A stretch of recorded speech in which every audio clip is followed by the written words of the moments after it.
경성 신사를 지나 육교를 건너 남산으로 올라가는 이 길은 한양공원비가 있는 곳으로 가는 길입니다. 그리고 이 길은 1920년대 일본인들이 조선 신궁으로 가기 위해 만들어 놓은 길입니다. 한양공원까지 이동하면서 한양의 이름을 생각하며 한양, 한성, 경성, 그리고 서울이라는 이름으로 변해온 우리 수도 이름에 대한 말씀을 드릴까 합니다. 지금 우리가 살고 있는 우리나라의 이름은 대한민국입니다. 영어로는 코리아라고 부릅니다. 그리고 대한민국의 수도는 서울입니다. 그러나 서울이라는 이름은 일제강점기에도 조선시대에도 고려시대에도 불리워진 적이 없는 명칭입니다.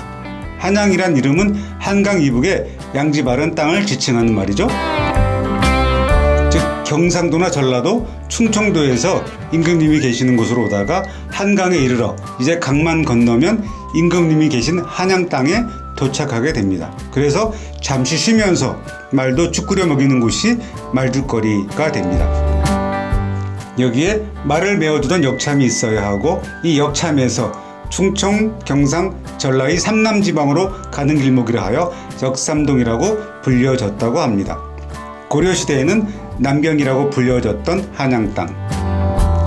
일제강점기에는 강제 병합에 의해 수도 기능이 없어지면서 경기도의 경과, 한성의 성을 합해 경성이 됩니다. 그래서 붙여진 이름이 경성역, 경성제국대학, 경성의학전문학교가 있었죠. 경성중학교도 있었습니다. 그리고 그 이름은 해방된 후 1946년 9월까지도 불려지고 있었습니다. 그러면 우리 수도 서울의 이름은 언제부터 부르기 시작했을까요? 1896년 4월 7일 서재필 선생이 독립신문을 창간합니다.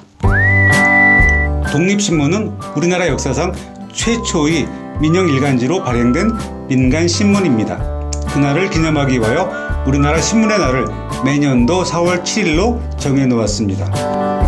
영문판과 한글판이 두 종류로 발행됩니다. 영문판은 외국에 우리나라의 상황을 알리는 목적으로 발행하였고, 한글판은 우리나라 백성들에게 나라의 상황을 알리기 위해 발행하였다고 합니다. 이때 영문판의 편집과 제작은 헐버트 박사가 맡아보았고, 한글판의 편집과 제작은 주시경 선생님이 맡아보았다고 합니다. 여기 영문판에 서울이라는 말이 처음으로 등장합니다. 여기에 서울 코리아라고 인쇄가 되어 있습니다. 그리고 한글판에는 서울 조선이라고 인쇄가 되어 있습니다. 서울이라는 명칭은 삼국사기와 삼국유사에 나오는 서라볼 또는 셔볼로 이것이 수도를 가리키는 말로 이어졌다고 합니다.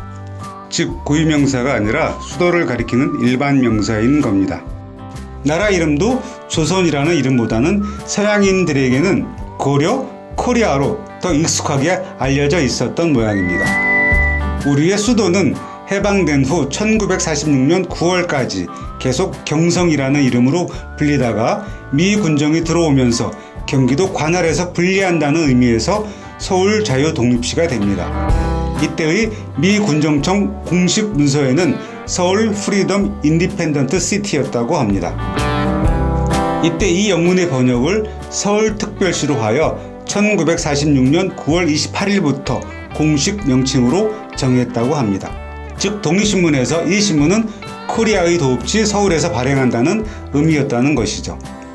이렇게 미 군정청의 주도로 수도의 이름이 서울로 불려지다가 6.25 전쟁이 끝나고 1955년 이승만 대통령이 제안을 합니다. 우리의 수도 서울은 지명이 아니라 수도를 가리키는 말이며 외국인들이 발음하기도 어렵고 한자도 없으니 서울 대신 다른 이름으로 바꾸는 것이 좋겠다고 제안하였다고 합니다. 그래서 수도의 이름을 새로 정하기 위해 수도 명칭 조사위원회가 꾸려지고 여론조사로 이름을 공모하였다고 합니다. 이 공모 결과 1위가 우남시였다고 합니다. 그래서 당시 남산 팔각정의 이름을 우남정으로 하였고 지금이 세종문화회관이 있는 곳에 우남회관을 지었습니다. 물론 4.19 혁명 후 이름을 시민회관으로 바꾸고 후에 화재가 발생하여 다시 지은 것이 지금의 세종문화회관입니다. 그 우남은 이승만 대통령의 호입니다. 그러나 우남으로 수도 명칭을 바꾸는 것에 대한 정치권과 언론의 반대가 심하였고 또 3.15 부정선거로 인한 4.19 혁명에 의해 이승만 대통령이 하와이로 망명을 하게 되면서 결국 이름을 바꾸지 못하게 됩니다. 그 결과 우리 수도 서울의 이름이 지금도 서울로 불려지고 있습니다. 매일같이 부르는 우리의 서울에도 이런 사연이 있습니다. 이것이 한양에서 시작되어 변해온 이곳 서울의 지명 변천의 역사라고 할 수 있을 듯 합니다. 이것이 한양공원비입니다. 그리고 남산 케이블카를 탈 수 있는 이 일대가 한양공원이었다고 합니다.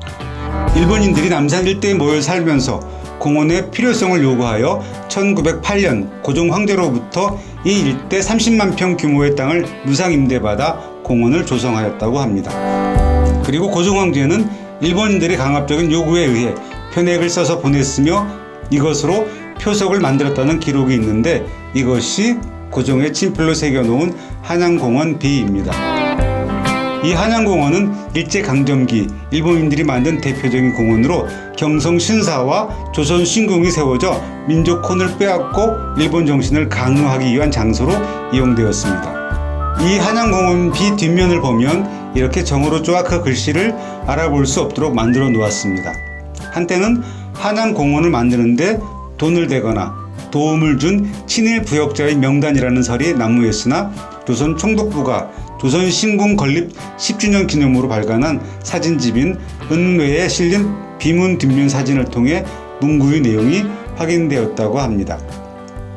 그 내용은 일본인 거류 민단장이 쓴 평범한 한양공원기에 불과하다고 합니다. 이 한양공원비는 공원 입구였던 현재의 3호 터널 입구 쪽에 있었던 것인데 터널 공사 때 이곳으로 옮겨졌다고 합니다.